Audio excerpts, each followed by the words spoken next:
What is good, guys? This is the full card prediction video for UFC 323, the last pay-per-view ever. The last pay-per-view ever. The reason why I say last pay-per-view ever is because we're going to Paramount. You guys know UFC 324. I want to say a big shout out to everybody who saw the video. I know it was Thanksgiving, holiday. You know, I know a lot of people got a lot of things to do, but thank you guys for watching that video. We're already in December, but, you know, we talked about how UFC 324 and 325, you know, maybe Paramount wants to show out. Maybe they want to show out. So they're bringing the exciting fighters, not the meritocracy, not the fighters that deserve to be there. The exciting ones, the ones that are going to make people want to subscribe to Paramount. I just finished watching RFA Wrestling last night as well. Michael Chandler, Chad Mendes, that was fun. Joaquin Buckley was on the card. Bo Nickal's going to wrestle Yoel Romero December 20th. So I think that that's going to be amazing. If there's no UFC that day, we can do a companion. Bo Nickal, I love watching that guy wrestle, man. It looked like Buckley was there just for a check, but the reason why I'm just chit-chatting is because we went, guys, we have to celebrate, guys. We didn't review UFC Qatar. Normally, we go over the bets and everything, but it's already been a week already, so I figured let's not go over the bets. Let's go straight into it. But I wanted to say we went 12-14, guys, and currently I'm a purple belt on Tapology, so I want to say thank you to all you guys. I appreciate you all. Well, I'm a purple belt, and I have a 67.2% on prediction rate on Tapology, so let's fucking go.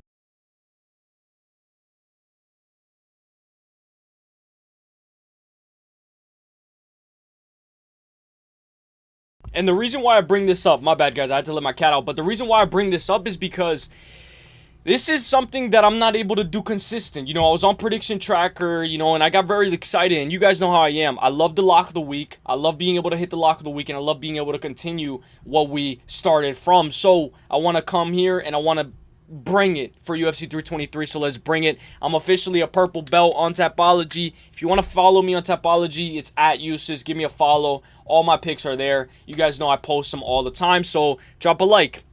Here we go, the full card predictions for UFC 323. Let's get this show on the road. I was going to say let's get this ball rolling. Let's go. So, Muhammad Naimov versus Marian Santos. Hopefully we don't get no weird ads or anything like that, but let's get this show on the road. Plus 220 for Muhammad Naimov, and we've had a week already for the odds to settle in.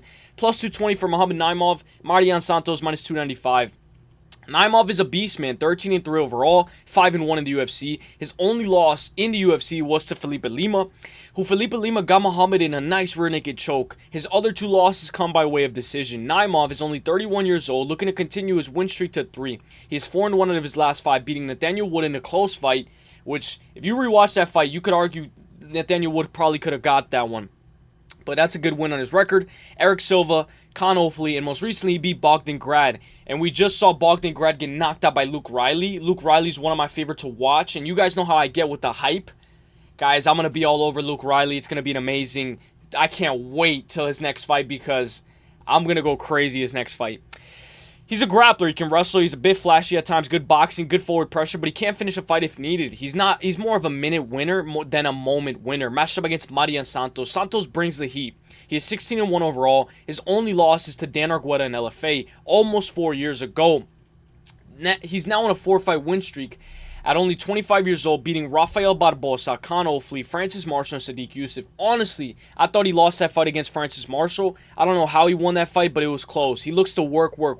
He has good low kicks, good striking, looking to defend takedowns and bring it. He can go a hard 15. I hope he polishes takedown defense. This is a great fight. Naimov has a path in the grappling department. If the intensity and the pace is high and you get into Naimov's face, I think Marian Santos should be able to take over. Santos needs to keep his takedown defense on point. Santos to work. Look for the counter. Get the ball rolling. Give me Santos for the dub.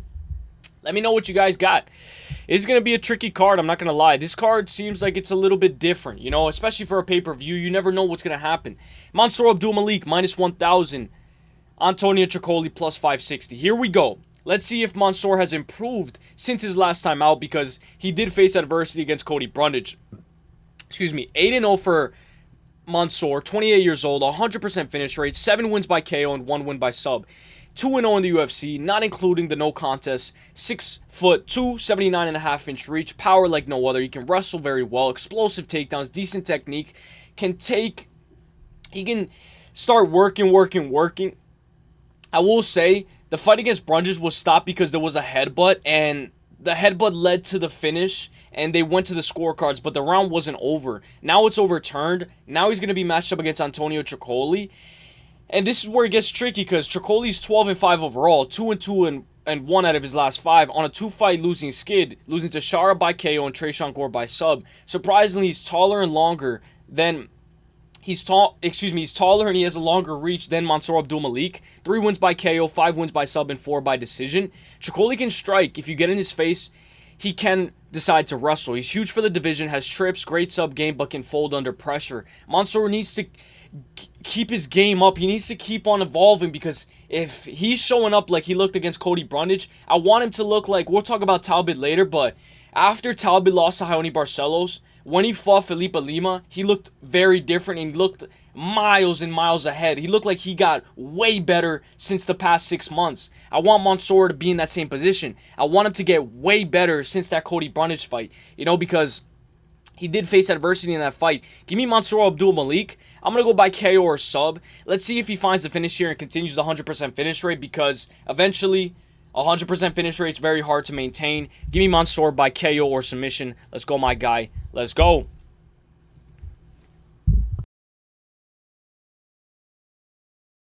All right, guys. Plus 164 for Ibo Aslan, Iwo Baraniewski, minus 215. How is Ibo Aslan still in the UFC? I don't know. Why is Ibo on a pay-per-view? I don't know. Welcome to the UFC, Iwo. Iwo is dangerous, hands of stone. His KOs are insane. He can be a bit out of rhythm, but he's working on it. 6-0 overall, 100% finish rate, 4 KOs in the first, 2 subs in the first. Both of those subs being armbar. He has a very sneaky armbar. Explosive, polished power, looking to take your head off. Only 27 years old, 6 foot. He will be at a height and reach disadvantage against Ibo. He can wrestle, throw subs.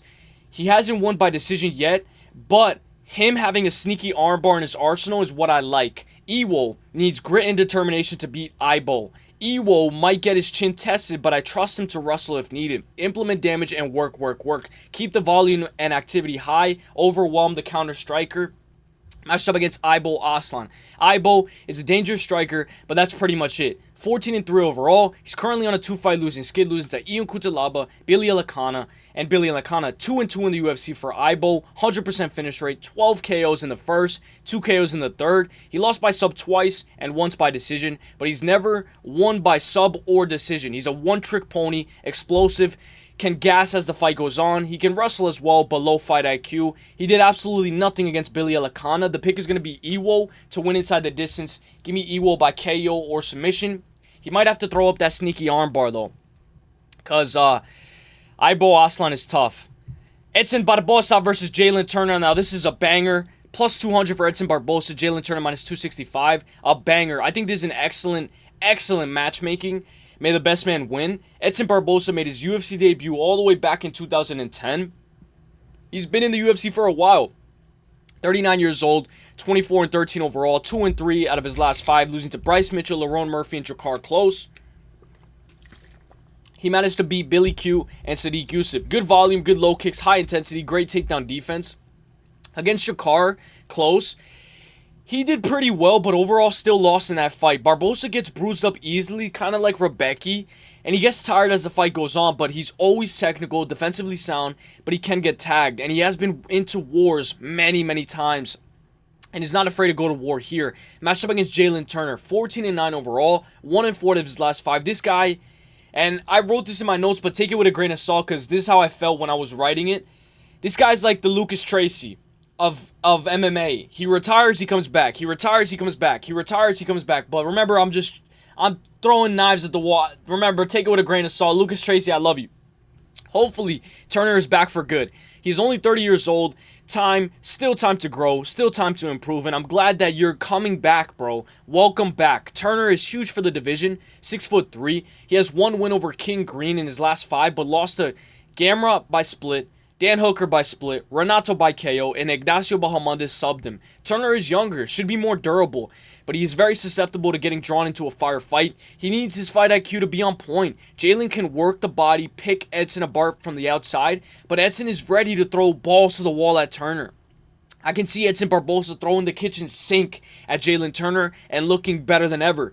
This has to be fight of the night potential. Turner needs to work the body with body kicks, touch up the body, check blasting low kicks from Barboza, watch the spinning high kick. Barboza slows down if you get in his face and bring the war. Turner, as a big favorite, is sketchy. Turner should be the more durable fighter, but do not walk off if you drop Barboza. Barboza can be chinny. Give me Jalin Turner for the dub. Low confidence. Turner, watch the low kicks, volume and intensity from Barboza. Wrestle if needed, but I know Turner doesn't wrestle. Jalin Turner for the dub. Let's go, my guy. Oh, let's see how this goes. Let's see how this goes. I can't wait. I cannot wait, bro. I cannot wait for Jalin Turner. I'm not going to lie. Guys, as it gets December, you know, it gets colder. The weather outside is frightful. But my dear, you're still delightful. So as long as you love me so, let it snow, let it snow. Minus 118 for Marvin Vettori, Bruno Ferreira, minus 108. This is a banger matchup. I feel like Marvin is making a fast turnaround. He last fought 4 months ago. Marvin Vettori is 19-8 and 1 overall, 32 years old. He just recently lost his brother as well. And this is why, you know, I feel like he should have took a little bit more time off, but he's ready to go. He knows his body more than I do. But losing somebody very close to you can take a toll on the body and mental health. Marvin has been finished. He has never been finished in his entire career. 74-inch reach, 6 foot tall, 1-4 of his last 5, losing to Robert Whittaker, Jared Cannonier, Roman Dolidze, and Brendan Allen. He's kind of in the same spot as Jalin Turner a little bit. Vettori has a sharp jab, a chin of granite. Marvin sometimes can wrestle, but he hasn't wrestled as of recent, and I don't know why. Maybe he just hasn't had success with the wrestling. Marvin can eat one to give one, but eventually you get cracked getting tagged that much. You don't always want to rely on your chin. We know guys like Drew Dober, eventually they got their chin cracked. Marvin will be matched up against Bruno the Hulk Ferreira. Ferreira will be looking to crack, he has the chance to crack top 15. This is a huge fight for him. 14-2 overall for Brunno, 4-1 out of his last 5. His only 2 losses are Nozatin Roziboyev, who KO'd him, and Abus Magomedov, who subbed him with an arm triangle. Brunno is dangerous, deceptive power, durable as well, 5'10", 72.5-inch reach, 9 KOs, 5 wins by sub. He has a 100% finish rate and has never lost or won by decision. Finish or be finished fighter, 5-2 in the UFC. Brunno has a wide variety of subs, armbar, triangle, rear naked choke, but that armbar seems to be his go-to. Brunno doesn't always wrestle, but he has the wrestling in his back pocket. Marvin is losing to guys that are the top in the middleweight division. Marvin can use that 1-2, that jab, overwhelm, but Vettori doesn't wrestle if his life depended on it. If this hits the mat, I can see Brunno going for that armbar. You might have to sub Vettori. You can't KO Vettori. You can try, but you might gas trying to knock out a guy with a granite chin. Brunno slows down as the fight goes on. Vettori is very good, and may the best man win. And this is a big step down in competition for Vettori. Vettori's a true vet, and Vettori can definitely win this fight. But guys, I'm going to go with Bruno Ferreira. I'm basing off of momentum. Momentum's very important. Obviously, I would love to see Vettori win, but circumstances and everything has to come into the conclusion. Give me Bruno Ferreira for the dub. May the best man win. This looks like a good spot for Vettori if you guys like the plus 3.5. Maybe he can win a round off of Bruno Ferreira. Maybe he can even finish Bruno. We'll see. Because Bruno has a 100% finish rate. We'll see how this goes. Give me Bruno for the dub. Let's go, my guy. Let's go.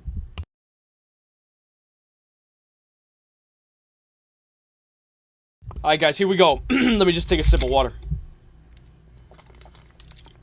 Minus 146 for Ziam. Nazim Sadykhov plus 114. This is such a great fight.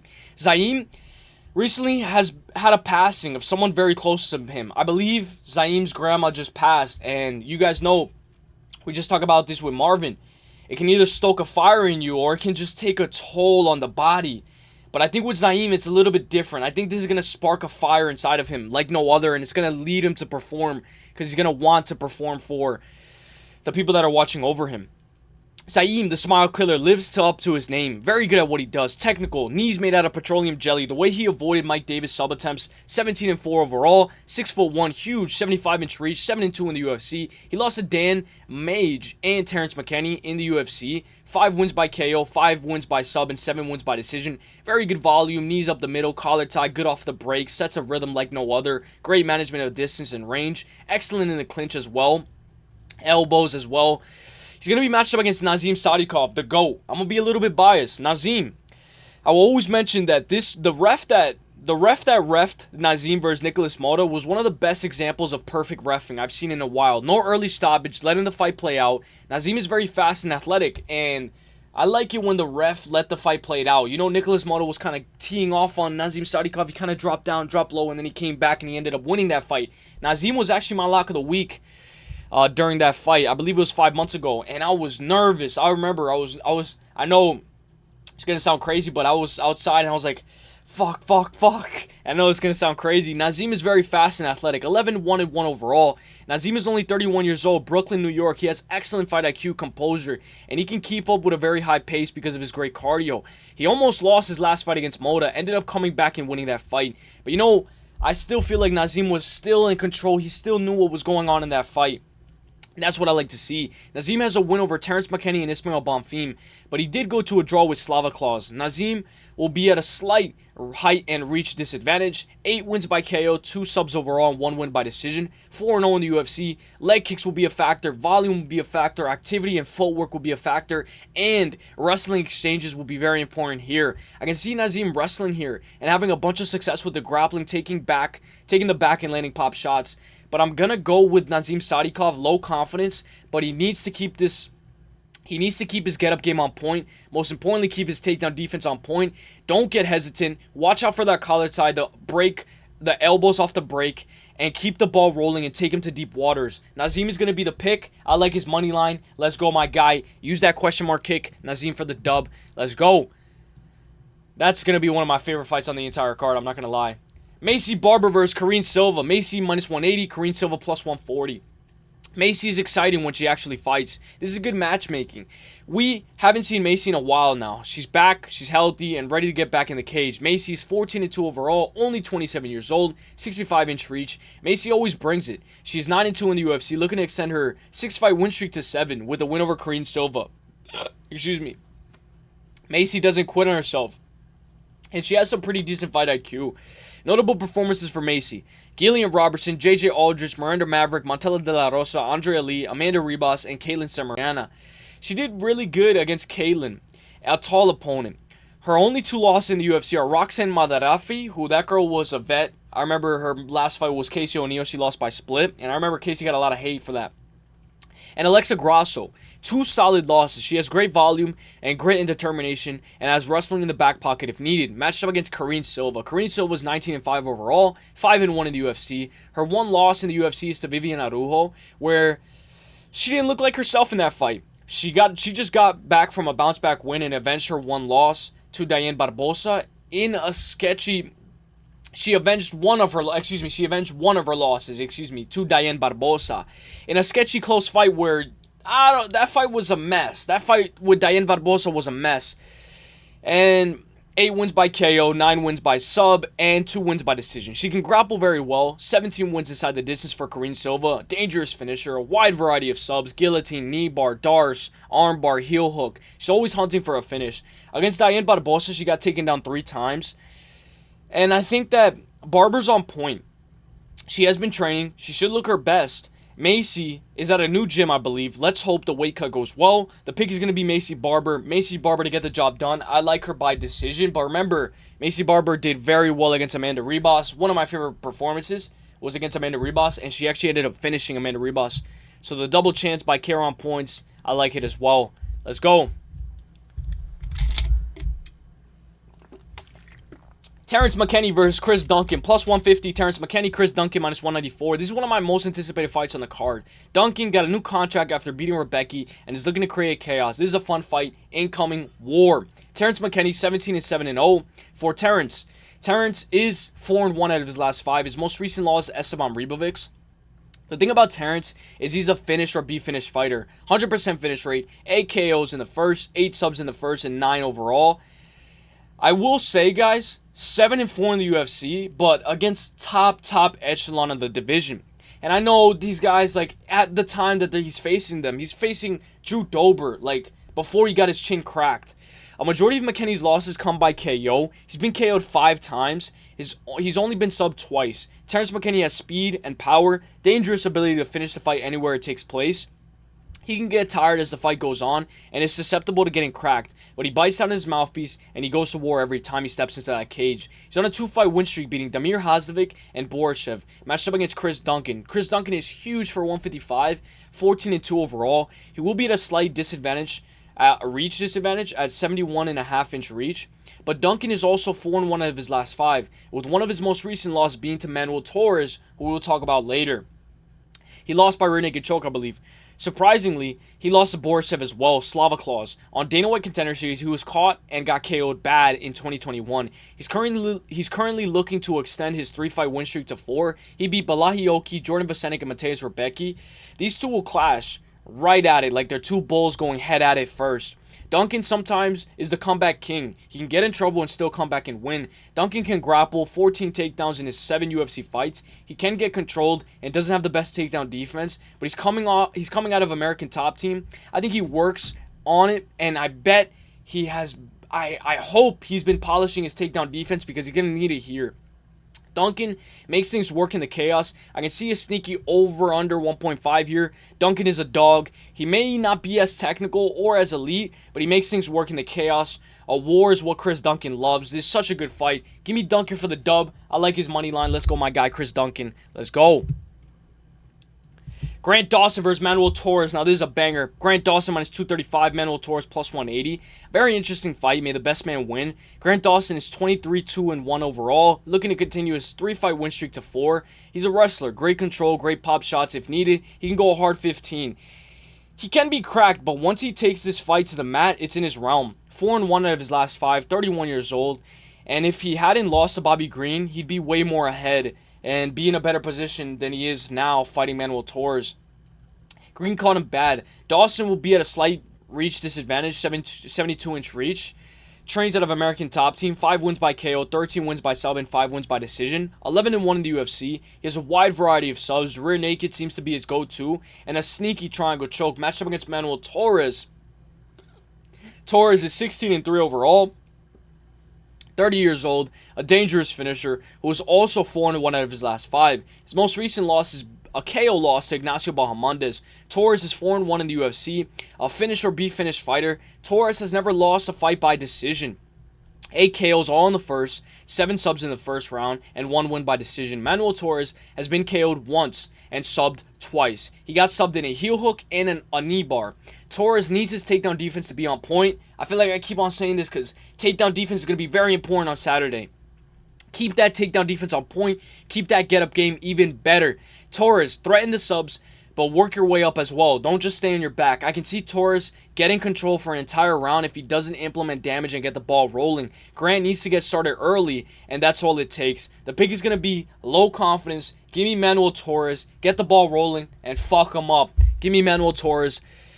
May the best man win, though, because this one's going to be a little bit sketchy. This one, I might pick flip to Dawson, depending on the face-offs. We'll see. I don't like to pick flip, though. Jan Blachowicz versus Bogdan Guskov. Polish power. Minus 142, Jan Blachowicz. Bogdan Guskov, plus 112. Jan Blachowicz, former light heavyweight champion of the world. 21-11-1 overall. 42 years old, but looks healthy and is still...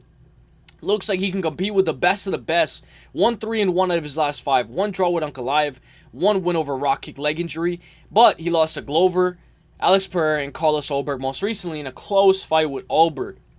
He's on a losing skid, but to the best of the best in his division. He's looking to bounce back and get a win and get back in the win column over Guskov. Matched up against Bogdan Guskov, a dangerous finisher, 18-3 overall, 33 years old, 6'3", 76-inch reach. Bogdan Guskov's most recent loss is to Volkan Oezdemir by rear naked choke. He lost once by KO, once by decision, and he has 100% finish rate, guys. But the reason why I say this, guys, the reason why I say this, guys, is because I believe he's lost once every single way. So he's lost once by KO, once by submission, and once by decision. And against Jan Blachowicz, this is a massive step down in competition, but momentum is very important as well. He has 100% finish rate, 14 wins by KO, 3 wins by sub overall. He's on a 4-fight win streak, beating Zach Polga, Ryan Spann, Billy Alakana, and most recently, he finished Krylov dirty, straight right to ground and pound. Guskov has deceptive power, very nice subs, guillotine and triangle choke. He can press against the cage, work for a takedown, but he's looking to put your lights out. He has never won by decision. This feels like Jan can come back and win this fight because it's a big step down in competition. And compared to who Jan has been facing, Jan is very competitive in all those fights that he's lost. Jan is 42, but he still has all the fundamentals. Great at checking kicks, good volume, output, and Polish power. But give me Bogdan Guskov for the dub. I'm going to go Guskov by KO or submission. Let's go my guy Guskov. May the best man win. But this is a good spot for Jan. I think this is a very good spot for Jan. May the best man win. Give me Guskov based off of momentum. Peyton Talbot. Versus Henry Cejudo. Shout out my guy Frank Ocean. Plus 200 for Henry Cejudo. Peyton Talbot minus 265. Henry Cejudo is ranked number 10 on the UFC website. If Talbot can get this job done, he cracks top 10. It says he's ranked number 9 here, but I still think that this is a very important fight for Talbot. He can definitely crack top 10. They're pushing him, guys. Former 2-division champion, flyweight and bantamweight champ, and he defended both belts. Henry Cejudo, 16-5 overall. Honestly, don't know why Henry came back. He cemented himself as one of the greatest of all time in his divisions. He should have rolled off into the sunset. He's 38 years old, 3-2 out of his last 5, 67.5-inch reach. 2 and 3 out of his last 5. Let me correct that. 2 and 3 out of his last 5. That's how you're supposed to say it, not 3 and 2. 2 and 3 out of his last 5, 67.5-inch reach. On a 3-fight losing skid, losing to Aljamain, Merab, and Song Yadong. Henry is tough, has excellent inside trip, great volume, light on his toes, excellent karate stance, and has a chin. The only person to ever finish Triple C was Demetrius Johnson in their first fight. 7 wins by KO, 1 win by sub, and 8 wins by decision. Cejudo is 10-5 in the UFC. Leg kicks, takedowns, volume, activity, and footwork will be very important in this fight. Matched up against the GOAT, Peyton Talbot. Peyton is flashy striker who suffered his very first pro loss not too long ago against Raoni Barcelos.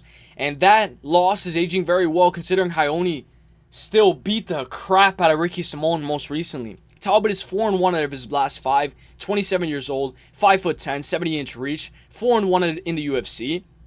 Talbot has wins over Nick Aguirre, Cameron Saman, Yanis Gamori, and one of his best wins on his resume yet, Felipe Lima. I like the celebration Talbot does. He does both. He does one where he's like walking on the moon, like where he's like that, and then I like the like that one as well. That one.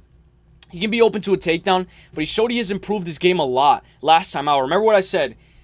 From the moment that he lost to Barcelos, right? From the moment 10 months ago to 5 months ago, so 5 months after, he looked 10 times better than he did against Raoni Barcelos. And I know styles make fights, but he's improving his game each and every time he steps into that cage. Talbot defended takedowns against Lima, but those takedowns aren't going to be like Henry Cejudo's takedowns. He worked in the striking department. Talbot has good volume and deceptive power. This is going to be very different. Talbot's very different from Wellmaker, where Wellmaker kind of relies on that one shot, but Talbot kind of works and he tries different things. Give me the zesty go to get the job done. Talbot to be the more faster, more versatile, and unique striker. Talbot's the pick. Talbot for the dub. I like Talbot by decision. Let's go, my guy. Talbot for the dub. Let's go. 6 best bets in lock of the week. All right, let's go. Brandon Moreno versus Taisu Taira. Let's see how this one goes. Brandon Moreno versus Taisu Taira. Now, this is going to be a banger. So, Brandon Moreno, plus 110. Taisu Taira, minus 140. This is a fun scrap. Banger scrap. Brandon Moreno, former flyweight champion of the world. A beast. Jab like a piston. 23-8-2 overall. 23-8-2 overall. 31 years old. 5'7", 70-inch reach. Moreno is 3-2 out of his last 5. Losing to Pantoja, Roy Val, both by split decision. But he recently beat Davidson Figueiredo by doctor stoppage, Amir Albazi, and I believe he most recently beat Steve Erceg, which is a very good win in my opinion. Pantoja versus Steve Erceg was a very close fight. Brandon is 11-5 in the UFC, good low kicks, volume, and cardio. Moreno has great recovery as well. He can take a beating, he can get dropped, but he still bounces up like a spring. Matched up against Taisu Taira. Taira has an excellent body triangle, but he doesn't move his head and is susceptible to getting cracked. 17-1 overall, 25 years old, 5'7", 70-inch reach. His only loss is to Roy Val. It's insane how both of these guys lost to Roy Val, considering Moreno beat Roy Val the first time they fought. He doesn't have the best takedowns, but he doesn't give up on his shots, and he capitalizes off of your mistake. He's coming off of a dominant win over Hong Sung Park. I can see Taira getting picked apart with that jab from Moreno. And even if Moreno's getting a takedown, I can see Moreno getting a takedown of his own. Moreno can wrestle as well. But Taira needs that body triangle. He needs that body triangle. Because if he doesn't have that body triangle, he's fucked. He needs to polish his timing on his takedowns, his shot selection. Moreno's footwork is very good. And he always has that karate style. This will be a hard 15-minute fight. I can even see this going all 3 rounds. Taira face tends to get red as he takes damage as well. Roval gave the blueprint on how to beat Taira. But the pick is going to be, for now, low confidence. Give me Taisuda Taira to get the job done, get the body triangle, and get the ball rolling. Low confidence, but I think he can win 2 rounds out of the 3. This might be a split. It's now or never for a guy like Taira. You either break through or you never break through. We'll see. He can definitely bounce back after this if he loses to Moreno. But give me Taira for the dub. Let's go, my guy. Let's go. Joshua Van versus Alexander Pantoja. Minus 265 for Pantoja. Joshua Van plus 200. This is the first guy born in the 2000s getting a title shot. Only 24 and fighting for UFC gold already. Pantoja is a flyweight champion of the world. Very consistent, very dominant. And we know his training partner is Haraguchi. Excuse me, guys. And Haraguchi looked absolutely amazing against Tagir. American top team might show out on this card. 30-5 overall for Pantoja. 5-0 out of his last 5. I believe he has a 68-inch reach. 14-3 in the UFC. His only 3 losses in the UFC are Dustin Ortiz, Davidson Figueiredo, and Oscar Askarov. Since losing to Askarov, he went on an 8-fight win streak, beating Manel Cap, Royval, Alex Perez, Brennan Moreno, Royval again, Steve Erceg, Kaya Sakura, and most recently, Kai Kara France. 8 wins by KO, 12 wins by sub, and 10 wins by decision. Excellent squeeze and sub game. Rear naked choke and triangle choke. Rear naked seems to be his go-to. He hit a rear naked choke twice in a row, and he will be looking for his 3rd rear naked choke in a row. He does get sloppy and more predictable as the fight goes on. He eats one to give one. Matched up against Joshua Van. Van is a monster, very dangerous, crisp boxing, excellent footwork, 15-2 overall. His only 2 losses come by way of finish. He was subbed by Devin Jackson by rear naked choke at Fury FC 55, and was put out cold against Charles Johnson in a fight he was winning. Van is 8-1 in the UFC. He's on a 5-fight win streak, beating Edgar Charas, Cody Durden, Rice Uselyis, Bruno Silva, and Brandon Royval. Van is a very high-level kickboxer. Very good volume and accumulation on strikes. Against Royval, Joshua Van adjusted mid-round and he started stomping on Royval's knee, messing up with Royval's entries, throwing off Royval's footwork, and keeping him guessing. 7 wins by KO, 2 wins by sub, and 6 wins by decision. Joshua Van is defensively sound as well sometimes. Royval had success with his jab against Van. Van gets hit with 7 significant strikes per minute, but his offense makes up for it. Volume on volume on volume. I don't know how he still has a positive striking differential after absorbing so many strikes. The stomping on the knee, the low kicks, the speed, the uppercuts, the body shots. You can slow down Pantoja. Pantoja has been on the verge of losing almost to Erceg until Erceg made a massive mistake in round 5. Pantoja's beatable, man. Moreno gave Pantoja a good fight, so did Royval. But Erceg was the closest to beating Pantoja. Erceg was constantly defending takedowns. His footwork was on point and always kept moving. I can see Joshua Van having success keeping the footwork on point, touching up the body, stomping on the knee, working upstairs, defending the desperation shots, but Pantoja only needs 1. Give me Pantoja by rear naked choke. This fight doesn't go the distance and the under 4.5. I'm expecting the best Joshua Van we've seen yet. Just like Talbot, who gets better each and every time he shows up, this guy Joshua Van is going to improve drastically in a short amount of time. He always gets better every time he steps in, and he always adjusts it very well in between his fights, especially while the fight is going on, in between rounds. But give me Pantoja by KO or sub inside the distance. May the best man win. Let's go Pantoja for the dub. Let's go.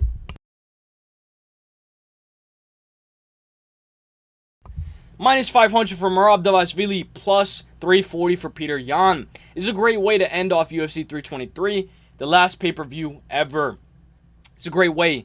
The rematch, the first time these two fought was in March of 2024. Merab is looking to defend his belt for the 4th time, breaking records. Very active champion, but I'd be damned if this guy wasn't on any type of gear. Maybe he's not, maybe he's not, maybe he's clean, maybe he's not, but I'd be damned if he's not on some type of EPO or gear or something. Merab is 21-4 overall, only 34 years old. Merab is 14-2 in the UFC. He lost his very two first fights in the UFC back-to-back. He lost to Frankie Sanchez and Ricky Simón. Then he went on a 14-fight win streak, and he hasn't lost since then. 5'6", 68-inch reach. The cardio king constantly shoots, gets you down, doesn't worry about control because if you get right back up, he will shoot again. The first time they fought, Jan said that he wasn't 100% and that he couldn't throw his left hand.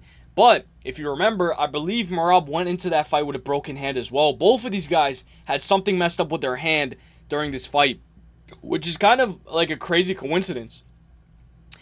We will see how Petr Yan looks on Saturday this time around. Merab trains with the best. Aljamain and Merab are always sharpening each other's skill sets and becoming better athletes.